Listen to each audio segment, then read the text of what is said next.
You're right, okay? I mostly play metal and hard rock songs, and it's a little weird to see somebody like me playing a song and teaching a song like this. But the reality is that this is a fascinating song. I know we're all desensitized to it because we hear it every year, but it's a fantastic song to play, to practice, to warm up with, if you will. So I'm gonna teach you guys how I play this song so that you can also play and learn it too. The tempo of the song is 65 beats per minute, but you can obviously change that. You can go to an online metronome or use a metronome at home and change the speed however you like it. It starts from here. What I want you to do is to get a half bar on your guitar neck on the 6th fret. So we need a half bar on the 6th fret, find your 6th fret, and then press down the 3 treble strings with your pointing finger against the fret as gently as possible, like this.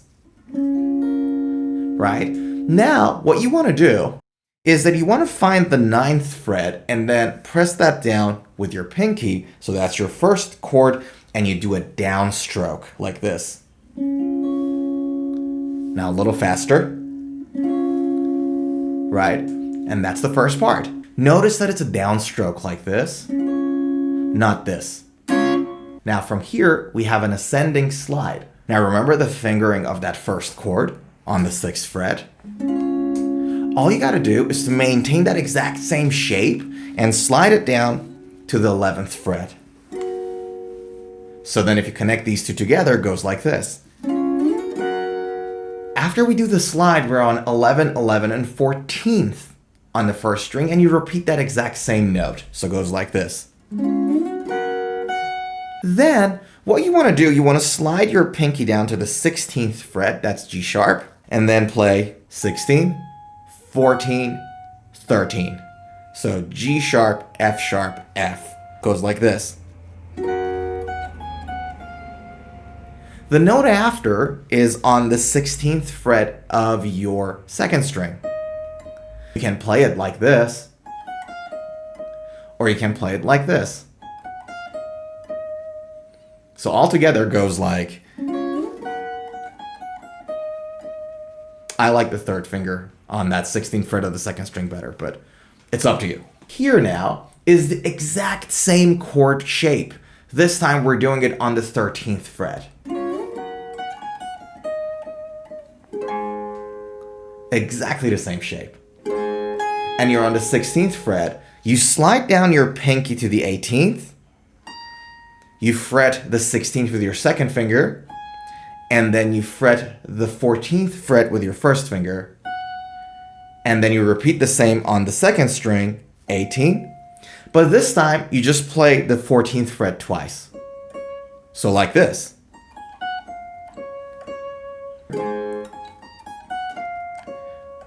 We go to the 15th fret, same pattern. Now, all you gotta do is to slide your 4th finger on the 19th fret, 3rd finger on the 18th, 1st finger on the 16th, 3rd finger on the 19th of the 2nd, and then the 1st finger grabs the 16th, and then you slide it back up to the 14th.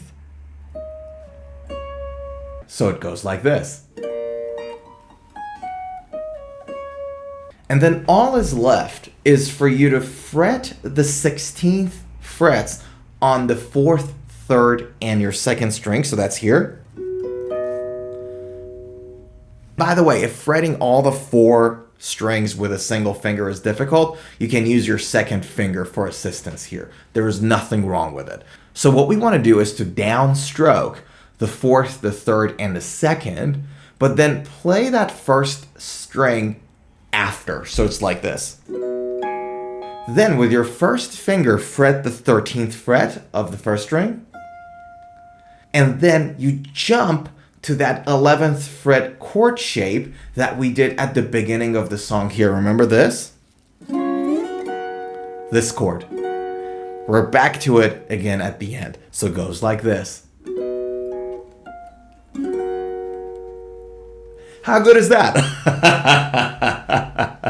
Now, before I give you some more tips for experienced players, bear in mind that it's very important to practice any song with a metronome. So when you're practicing this, have the metronome on. You can set it at 65 beats per minute, or slower or faster, depending on how you like the song and depending on how you want to practice it. Start with slow first though. Okay, here's some extra tips now for those of you who are more experienced or the ones that want to add a bit of spice, add a bit of flavor to the song. As you guys know, there are two ways to play any note, right? So you can either play it really raw and simple, just that note. So for example, here, and that's it. But there's also a more sophisticated, I don't want to say sophisticated because there are some times in the song where the context requires you to play the note simple and raw with nothing there.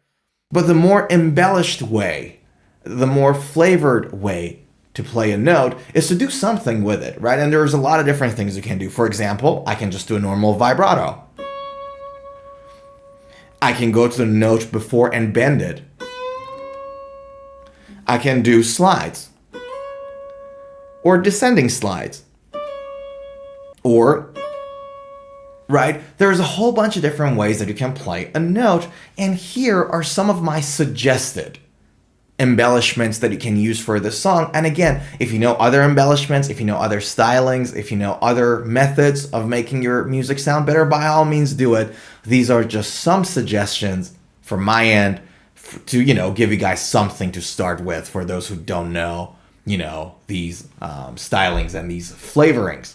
The first embellishment, the first styling, the first flavoring is this arrow here, guys. And this arrow basically means a downward stroke. So you don't play the chord like this. You play it like that. And I briefly talked about it earlier in this video.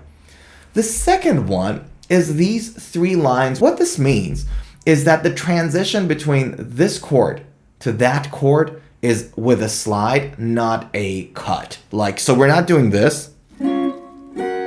What we're doing is this. The third one is the zigzag lines here. You see that? That is the sign for vibrato.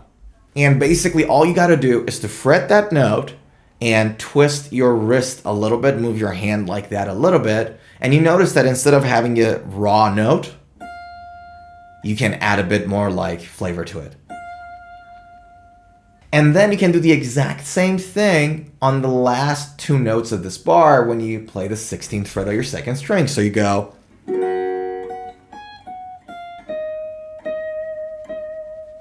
Here, legato slide, when you go.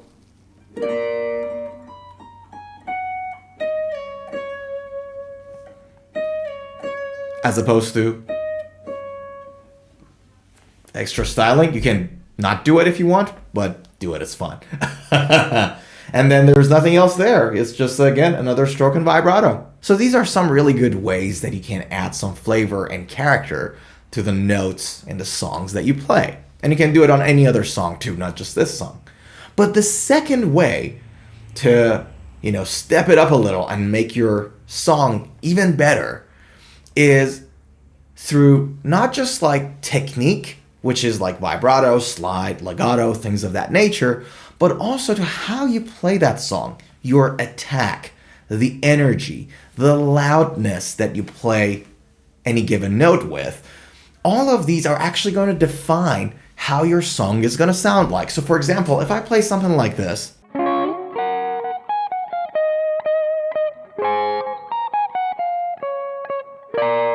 right? It sounds energetic, it sounds happy, it sounds strong, but this time what I'm going to do is to slow it down a little, change the volume of what I play, not via guitar, but via how strongly I hit every note. So I'm going to change the volume and I'm going to reduce my attack, and I can make this song sound romantic, even nostalgic at some point. So check this out.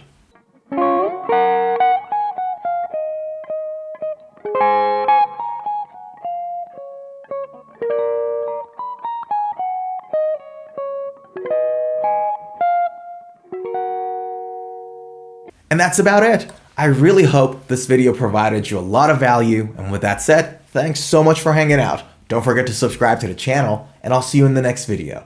Take care of yourself.